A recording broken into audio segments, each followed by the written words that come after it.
बात को कहते हुए मुझे सही में तकलीफ होती है, मतलब रोंगटे खड़े हो जाते हैं। मैं बता रहा हूँ, 12 साल की बच्ची, कोई ये उम्र नहीं होता है। 12 साल की बच्ची के साथ इस तरह से निर्दयी तरीका से उसके साथ घटना घटी, आंखों को निकाल दिया गया, जीभ को काट दिया गया और ऐसी ऐसी उसके साथ काम किए गए जो मैं आपके कैमरे में बयान नहीं कर सकता हूँ।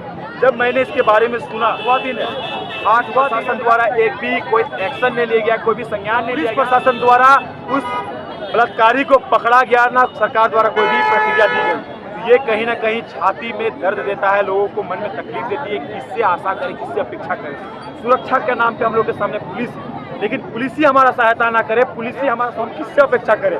गार्जियन है हमारा, सरकार हमारा सपोर्ट ना करे, तो वो मुझे लगता है वो बेटी जो आज मर गई, बेटी के साथ जो इस तरह का अपराध हुआ, उसकी आत्मा रोती होगी, भटकती होगी और सोचती होगी किस प्रदेश में मैं पैदा हो गया, इस प्रदेश में मेरा पैदा मेरे साथ ऐसे घटना घटी। उस बच्ची ने दुनिया नहीं देखा था, उस बच्ची की क्या गलती थी? उस बच्ची के साथ ऐसे ऐसे चीज हुए जो खुद कभी सोची नहीं थी, जानती तक नहीं थी। तो मुझे लगता है झारखंड प्रदेश यहाँ पे मैया सम्मान योजना देने से नहीं होगा सरकार जी। यहाँ पे सही माने में यहाँ के युवाओं को, यहाँ के बहन बेटियों को सम्मान देना होगा, उन्हें संरक्षित करना होगा, उन्हें बचाना होगा।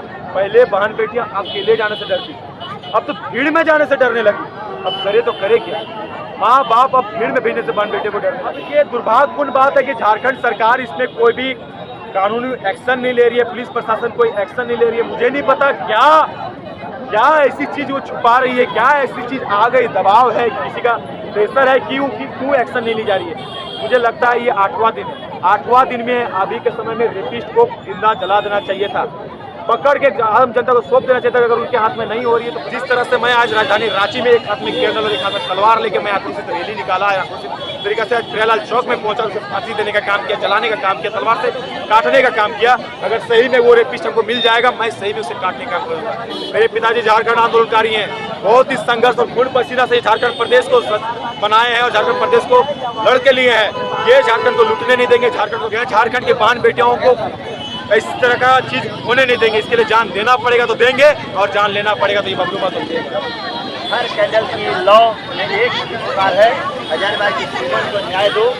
सरकार बोलती है महिलाओं को सम्मान देना चाहिए, और उसी सरकार के अंदर ये सब चीजें हो रही है। पहले बोला जाता था कि अकेले मत निकलो, अब तो भीड़ में निकलने पर जुलूस के दिन भीड़ से बच्ची को निकाल लिया गया है। वैसा गलत कर्म किया गया है, उसकी आंखें निकाल ली गई है, उसकी जिब्बा को काट दी गया है, और भी कुछ गलत काम किया गया है। बोलने में भी मुझे शर्म आ रही है। झारखंड सरकार को सबसे पहले जागना पड़ेगा। झारखंड सरकार अभी सो रही है, जहाँ बालू गायब हो रहा है वहाँ जा रही है, चोरी हो रहा है वहाँ जा रही है, और जहाँ जाना चाहिए वहाँ सरकार कोई एक्शन नहीं ले रहा। आज 8 दिन हो गया है, 7 दिन से पूरी झारखंड सरकार सो रही थी। कहाँ थी ये सरकार जो बोल रही है महिलाओं को सम्मान देना चाहिए? उसी सरकार के अंदर ये सब दुष्कर्म हो रहा है। सरकार को अभी सोच विचार करके सबसे पहले अपराधियों को पकड़ के बीच चौराहे पे फांसी की सजा, उसके शरीर को काट देना चाहिए जो अपनी माताओं बहनों के साथ ये सब दुष्कर्म कर रहे हैं। कल हमें तो घिन आ रही है, ऐसे लोगों को जब उनके बारे में जाना घिन आ रहा है। मैं आपके माध्यम से नहीं कहूँगा, जितने भी मैं माताएं बहनें देख रहे हैं, आप हमसे संपर्क 8080666542 मिर्चा का पाउडर का पैसा और चावल का पैसा मैं दूंगा। फर्स्ट में रखना, कोई भी दिक्कत डायरेक्ट मारना, आपको ऐसा लगे तो मैं देख लूँगा आगे। जब से सत्ता में आई है तब से पूरी तरह का चालू है। हम अभी देखते हैं कि 12 वर्ष के मासूम बच्चे के साथ पहले रेप किया जाता है, बाद में सर निकल करके उसकी हत्या कर दी जाती है, और अब तक वो जो अपराधी है वो अभी तक प्रशासन के कंगुल से बाहर है। हम देखते हैं, हम झारखंड की राजधानी रांची की बात करते हैं तो यहाँ पर दिन दहाड़े गोलियाँ चल जाती है, दिन दहाड़े हमारी बहू बेटी की इज्जत लूट ली जाती है, होटलों में गोलियाँ चल जाती है, पेट्रोल पंप लूट किए जाते हैं, बस हम तो ही जानते हैं कि यहाँ की जो सत्ता में बैठी सरकार है, यहाँ पे प्रशासन उसके सारे में काम कर रही है, वो केवल और केवल बालू और कोयला बेचने में व्यस्त है। उससे अलावा उनको और कोई लेना देना झारखंड की सत्ता, झारखंड के लोगों से नहीं। हम बस यही मांग करते हैं कि जल्द से जल्द वो जो दरिंदा है वो जल्द से जल्द पकड़ा जाए और जल्द से जल्द उस पर कार्रवाई।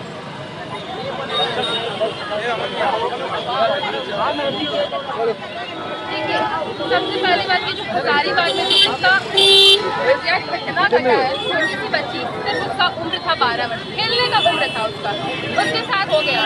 मुझे पता था कि रेप होता क्या है, उसके साथ इतना बड़ा घटना घट गया। उसके मुंह के अंदर बांस को डाल दिया गया, जीभ को उसका काट दिया गया, उसका आँख तक को निकाल दिया गया, यहाँ तक कि उसका प्राइवेट पार्ट में बांस को डाल दिया गया। इतनी छोटी सी बच्ची के साथ इतना दर्दनाक घटना घट गया।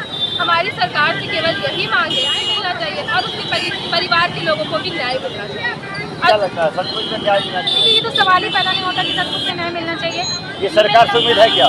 हाँ बिल्कुल उम्मीद है, सरकार से ही उम्मीद है, सरकार से बहुत ज़्यादा उम्मीद है। बस इसी उम्मीद से पूरा झारखंड तैनात है, इसी उम्मीद से पूरा झारखंड खड़ा है। हम बस यही गुहार करेंगे, हम बस गुहार लगा सकते हैं कि झारखंड सरकार महिलाओं को योजना दे रही है, महिलाओं को सुरक्षित भी करें।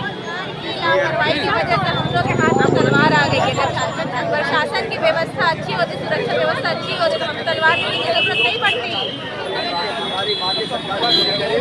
और उस बच्ची को, सुमन कुमारी को जितना जल्दी हो सके न्याय मिले, नहीं न्याय मिलता है हमको का आंदोलन जारी रहेगा। हमको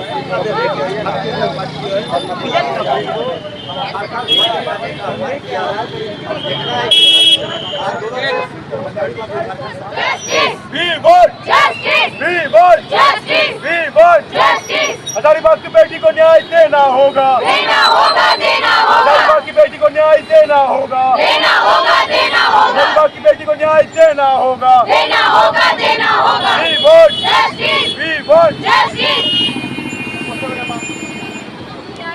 फांसी की सजा मिलनी चाहिए, सुमन कुमारी को